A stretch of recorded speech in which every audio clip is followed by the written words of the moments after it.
तो नमस्ते दोस्तों, स्वागत है आप सभी का हमारे इस चैनल पे। आशा करता हूँ आप सभी लोग स्वस्थ होंगे, मस्त होंगे।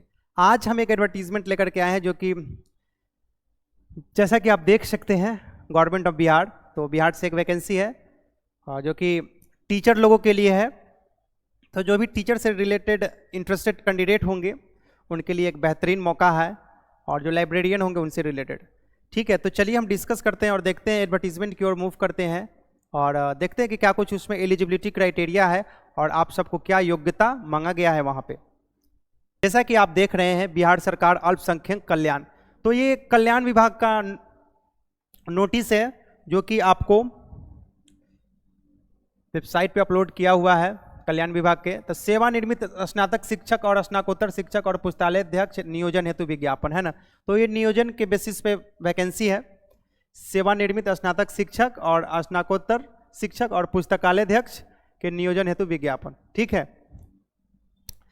आवेदन का प्राप्ति का प्रारंभिक तिथि आपको 15 अक्टूबर 2024 एवं अंतिम डेट जो है 25 अक्टूबर 2024।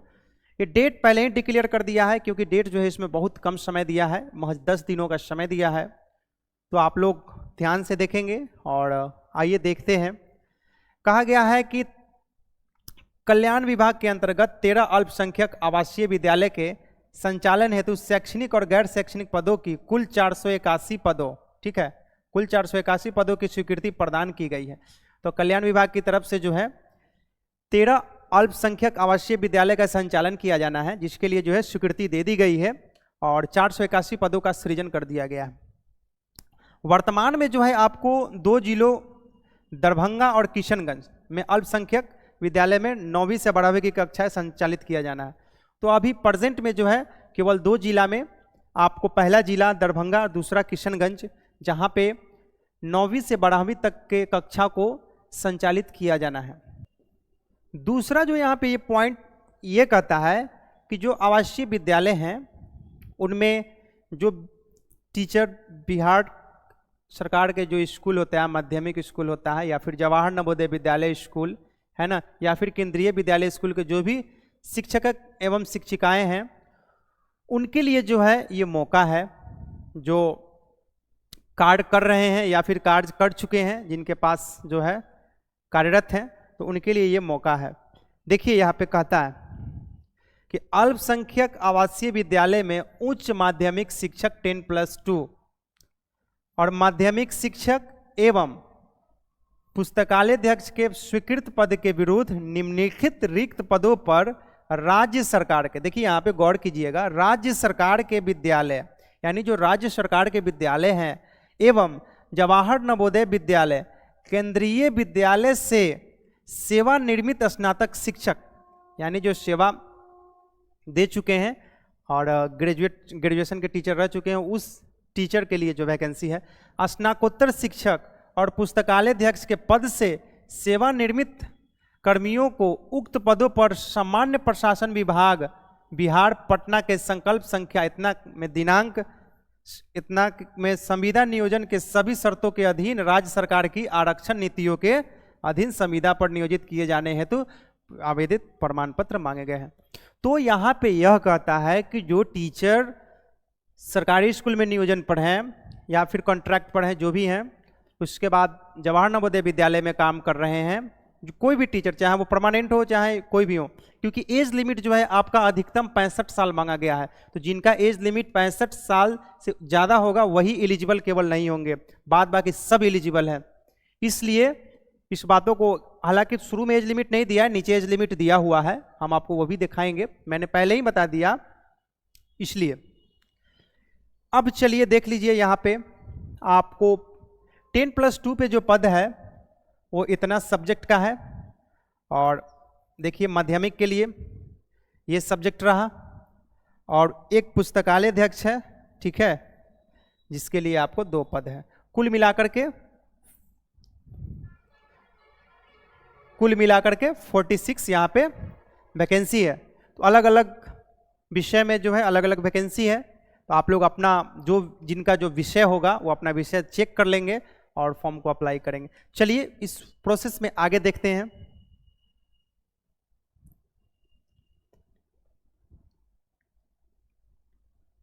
देखिए यहाँ पे चयन हेतु उम्मीदवार की अधिकतम जो है उम्र सीमा 65 वर्ष होगी, है ना। तो यहाँ पे एज लिमिट बता ही दिया है। और चयन प्रथमतः 2 वर्षों अथवा उक्त पदों पर नियमित नियुक्त होने तक के लिए होगा। पहले 2 वर्ष तक के लिए लिया है, बाद में उसको नियमित कर देगा। अधिकतम जो है आपका 65 वर्ष तक आवश्यकता अनुसार 1-1 साल के लिए उनकी सेवा विस्तार, उनके कार्यों की समीक्षा के उपरांत किया जा सकेगा। तो 65 साल तक जो है आप यहाँ पे काम कर पाइएगा, ठीक है। दूसरा कहता है कि संविदा पर नियोजन सेवानिवृत्त शिक्षकों, जो संविदा पर नियोजित सेवानिवृत्त शिक्षकों होंगे और पुस्तकालय अध्यक्ष को मासिक मानदेय उन्हें प्राप्त होने वाले, जो आप जहां पे काम किए हैं वहां पे जो प्राप्त हुआ है होने वाले, क्या देखिए, अंतिम वेतन प्लस सेवानिवृत्त के समय अंतिम वेतन पर महंगाई भत्ता के योग फल की राशि में से, उस राशि में से पेंशन की राशि या प्लस सेवानिवृत्त के समय पेंशन की राशि, महंगाई भत्ता की राशि को घटाने के बाद जो राशि बचता है वही राशि आपको यहाँ पे मानदेय के रूप में भुगतान किया जाएगा। तो इस बातों को आपको समझ लेना है। जिनका जो आपका पेमेंट स्लिप होगा आप लोग अपना सब समझ सकते हैं। तो सब बेसिक इन्फॉर्मेशन है। और यहाँ पे 7वां कुछ पॉइंट है जिसमें कह रहा है कि आवेदक को आरक्षण दावा से संबंधित सक्षम प्राधिकार द्वारा निर्गत जाति प्रमाण पत्र, तो आप अपना यहाँ पे जाति पर, अगर आप रिजर्वेशन चाहिए तो आप अपना जाति प्रमाण पत्र जरूर लगाएंगे। उसके बाद आपको 8वां में कहता है कि मुख्य चिकित्सा पदाधिकारी से आप अपना हेल्थ सर्टिफिकेट बनवा लेंगे। और 9वां पॉइंट में आपका कहता है कि जो सेवानिवृत्त शिक्षक हैं उनसे जो है आवेदन पत्र विहित प्रपत्र की तिथि आपको बता दिया गया है 25/10/2024 तक हाथों हाथ जो है रजिस्ट्रेशन हो रहा है, ठीक है। डाक के या फिर स्पीड पोस्ट से भी जमा कर सकते हैं। और निर्धारित तिथि के बाद आपको उस पर कोई मंथन नहीं किया जाएगा, यानी 25 अक्टूबर के बाद इस पर कोई विचार नहीं किया जाएगा, उससे पहले आपको ये काम कर लेना है।